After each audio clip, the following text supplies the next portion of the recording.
ஐயோ நான் தொலைஞ்சேன்.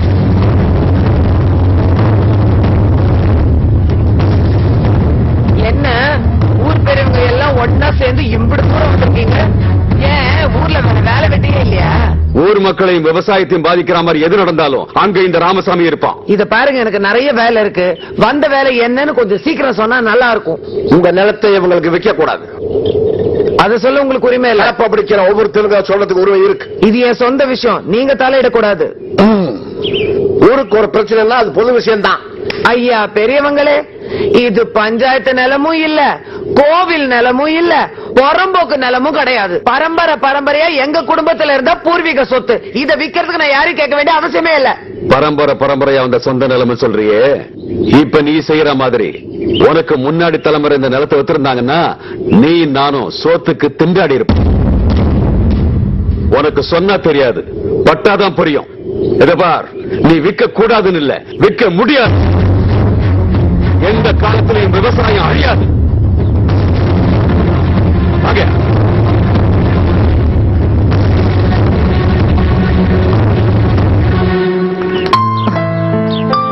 என்னங்க இது இப்படி ஆயிருக்கு? பையன் பார்த்தா கத்த போறான்.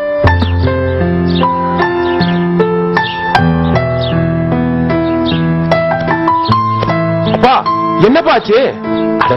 ஒண்ணு இல்லப்பா, நம்ம கரும்பு தோட்டத்துல சக்கைக்கு தீ வச்சிட்டு இருந்தாங்க. அது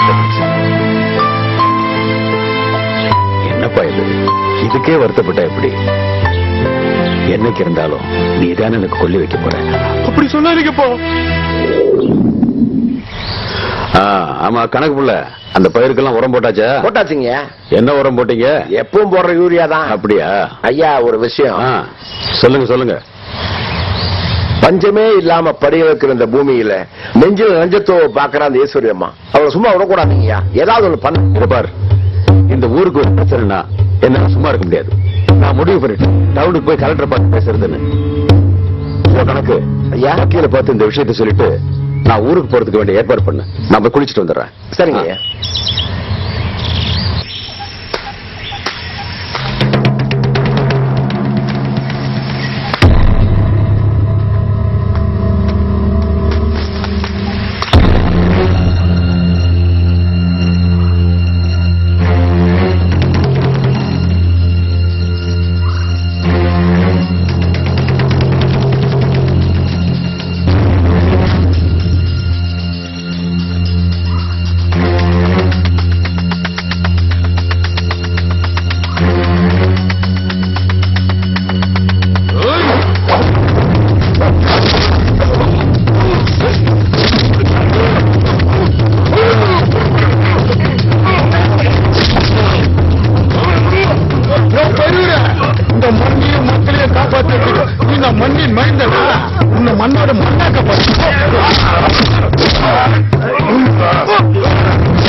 தூக்கி போடுகிற கத்துல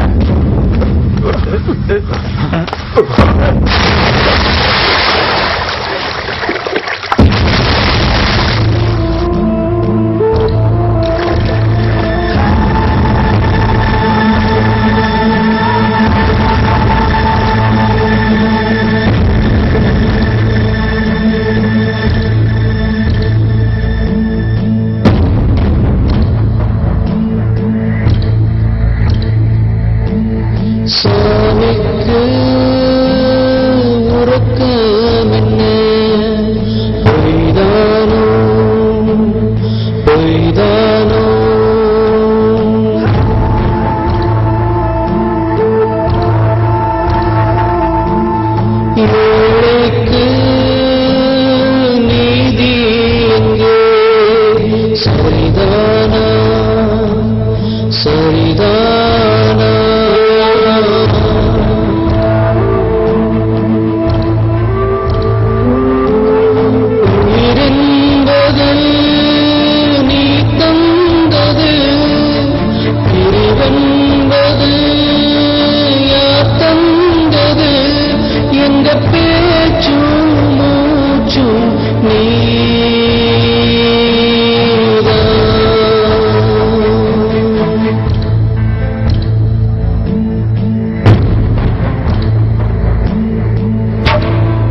இங்க தூங்கிட்டு இருக்காரு?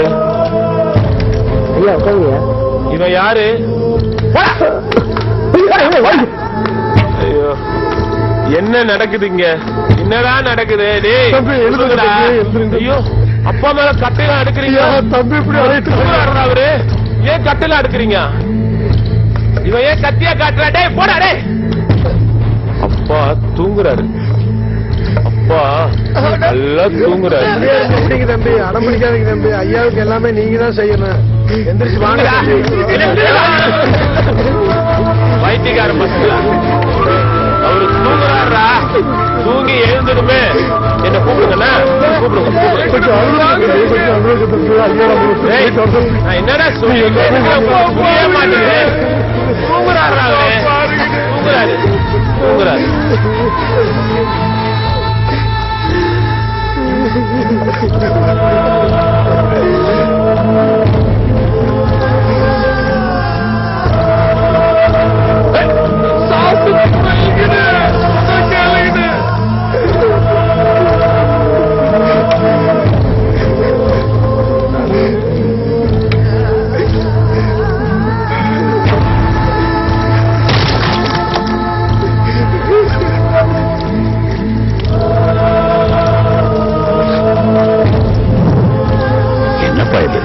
இதுக்கே வருத்தப்பட்டே என்னைக்கு இருந்தாலும் நீதான் எனக்கு கொள்ளி வைக்க போற. சொன்னீங்க போ.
தந்தை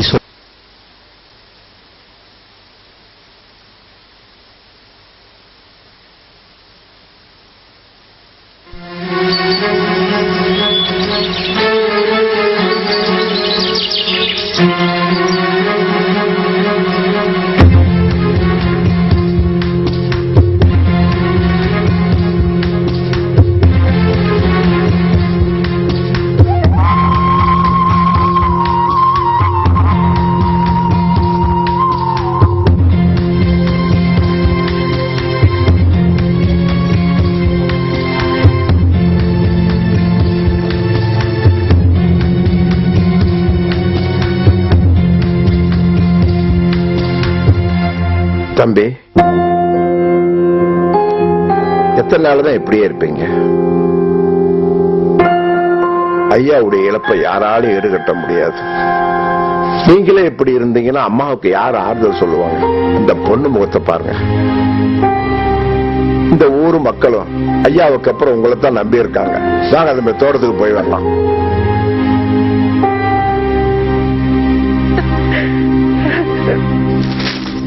பெருச போட்டது கூட முக்கியம் இல்லடா, அந்த இடத்துல நம்ம முதல்ல ஃபேக்டரி கட்டணும். நீ விடுக்கா, அத நான் பாத்துக்கிறேன். வணக்கம் மேடம். வணக்கம் மேடம். வணக்கம் வணக்கம், வாங்க உட்காருங்க.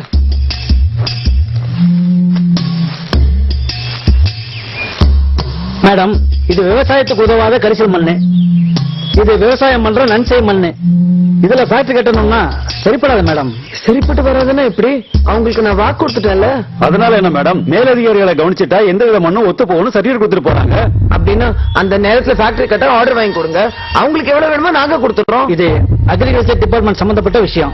விளை நிலங்கள்ல விவசாயத்தை தவிர வேற எந்த தொழிலும் செய்யக்கூடாதுன்னு சட்டமே இருக்கு. அதை உழைச்சு தான் உங்களுக்கு ஆர்டர் வாங்கி தரணும். அதுக்கு என்ன, எவ்வளவு செலவானாலும் பரவாயில்ல, நாங்க கொடுக்குறோம். ஆர்டர் மட்டும் வாங்கி கொடுங்க. பாண்டியா உட்காருங்க. சேர போடுப்பா.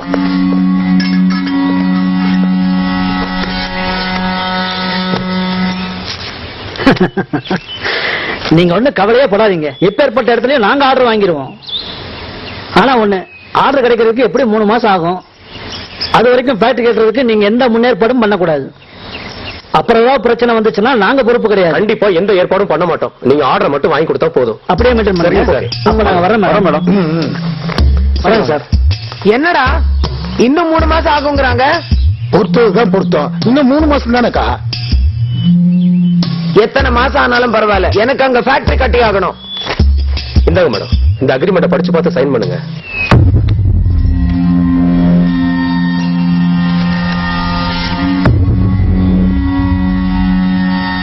பேனா கொடுறேன்.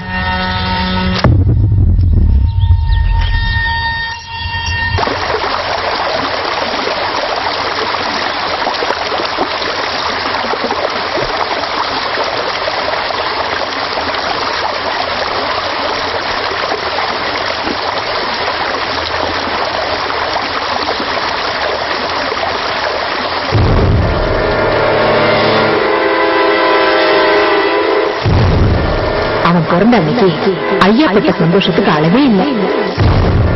அவன் தொப்புள் கொடி தானே அந்த தாயத்துல இருக்கு.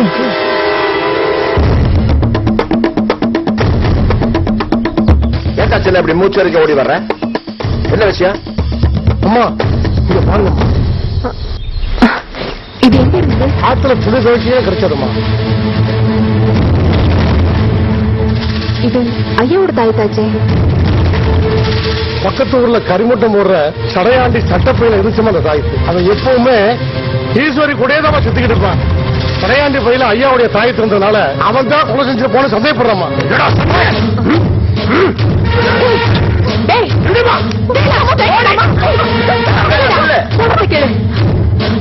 ஐயாவை கொண்டு அந்த 4 பேரையும் நீ ஆத்திரத்துல கொண்டுட்டா எல்லாம் சரியாயிடுமா? அதுக்காக அவ அப்படியே விட சொல்றியா? அவளை வெட்டி பொலி போட்டாதான் எல்லாம் சரியாகும். வேலா, உங்க ஐயா நியாயத்துக்கும் தர்மத்துக்கும் கட்டுப்பட்டவர். அவர் வழியில தான் பண்ணி போனோம். வேலா, கோவப்படாத, கொஞ்சம் நிதானமாயிரு. தம்பி, ஐயாவை கொன்னவனை பழிவாங்க நினைக்கிறது நியாயம்தான். ஐயா சாவுக்கு காரணமே அந்த ரியல் எஸ்டேட் காரங்களும் ஃபேக்டரியும் தான். அந்த ஃபேக்டரி அங்கேயே வரக்கூடாதுன்னு ஐயா நினைச்சாரு தெரியுமா?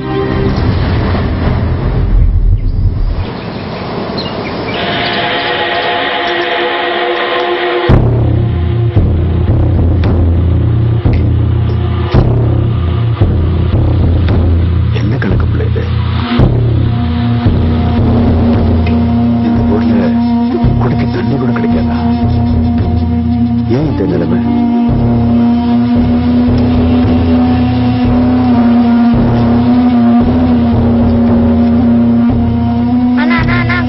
சாப்பிடவே இல்லடா, ரொம்ப பசிக்குதுடா, கொஞ்சோண்டு குடுடா. பாவம். அண்ணா என்னால தாங்க முடியலடா, வயிறுலாம் எரியுதுடா. போடா, தர முடியாது. அண்ணா நான்